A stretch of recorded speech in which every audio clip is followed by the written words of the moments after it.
It was actually law number 34 that caught my attention, which actually states, and I quote, "Be royal in your own fashion, act like a king to be treated like one." And in fact, I remember this hitting me like a ton of bricks at the time. It was like a train hit me, boom, right? Woke me up. Because what I realized was, instead of acting like a king when I was talking to potential clients, I'd been acting more like a peasant, right? Or like a jester, if you like. And that's when I decided to flip the script and go all in on this weird idea that I call the King's Rule, right? And guess what happened? My very next call felt like an informal chat, still a bit, uneasy, right? I still felt a bit weird, a bit out of sorts, and a bit nervous. But over time, these calls started to feel like I was chatting with a friend over a cup of coffee. And it started resulting in $500 deposit straight into my bank account, right? Next call, bam, sale. Call after that, bam, sale. So things really started to pick up. And actually, within 18 months of discovering this repeatable call framework, that automatically, that's the key word here, automatically positioned me as the leader and as an authority. Look what happened.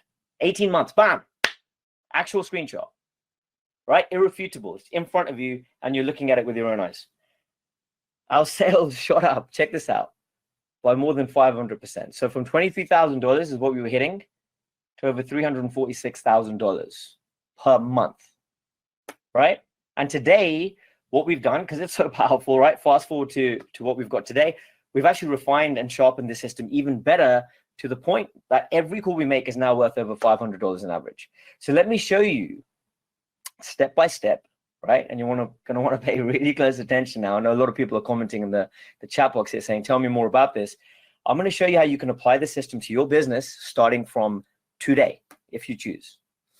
Okay, so the first thing you need to know is that we've kept things simple here, right? Simplicity wins every single time. This is why adages and proverbs last, the test of time. They last centuries, if not millennia. So the first thing is that we've got three simple pillars. We've got presentation. You can see on the screen, guys. If you can see the screen, just give me a 2. I've had some issues with the screen just a little earlier. That's why I was a little bit blind, because I couldn't see what was. Okay, beautiful. So give me a 2. Okay, everything's all good now, so I can see everything. Perfect. All right, so we've got number 1, presentation. Number 2, delivery, and number 3, mindset. And I'm going to be walking you through step by step all 3 of these pillars here today. So let's get started with pillar number 1, how to harness the power of the King's Rule to control conversations and automatically get your prospects to sell themselves on your offer. Okay, so let's get into it. All right, so you're probably thinking, and if you're anything like most people, you've probably been led to believe that the goal of selling is to sell your products and services, right? Give me a 1 if that's what you think. And it's totally fine. It's all good. It's interactive. Give me a 1 in the chat. And selling is about, I'm going to keep reading these out as you put them in the chat. So selling is all about your prospects saying yes to you, right? And to your offer, right? And finally, and that selling is all about closing, right? It's all about, ABC, always be closing, always be persuading people to buy from you, right? Well, that's absolute BS. In fact, I'm here to tell you that almost everything you've ever been taught about sales is wrong. And here's why.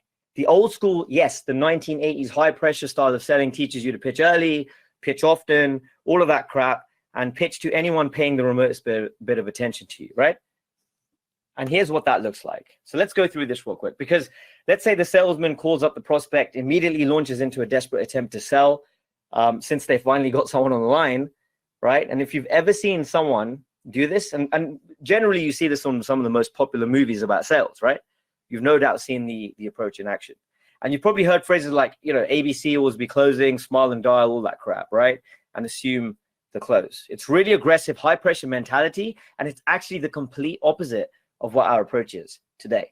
So what you can expect with this approach, it's aggressive, lots of rejection, high pressure, high volume. You got to make more calls. It's a numbers game, they say, and all that BS. You got a poor success ratio, requires persuasion skills, right? And what usually happens in a situation like this, if any of you have been in it, is the prospect withdraws. Of course they withdraw, right? And they say, hey, we're not interested. Yeah. Hey, we have no budget. You ever heard this before, right? Hey, this is a bad time. Now, whether they need your help or not, it's impossible to find out, right? Because it's too late. You've already scared them off. And this approach instantly creates resistance, causes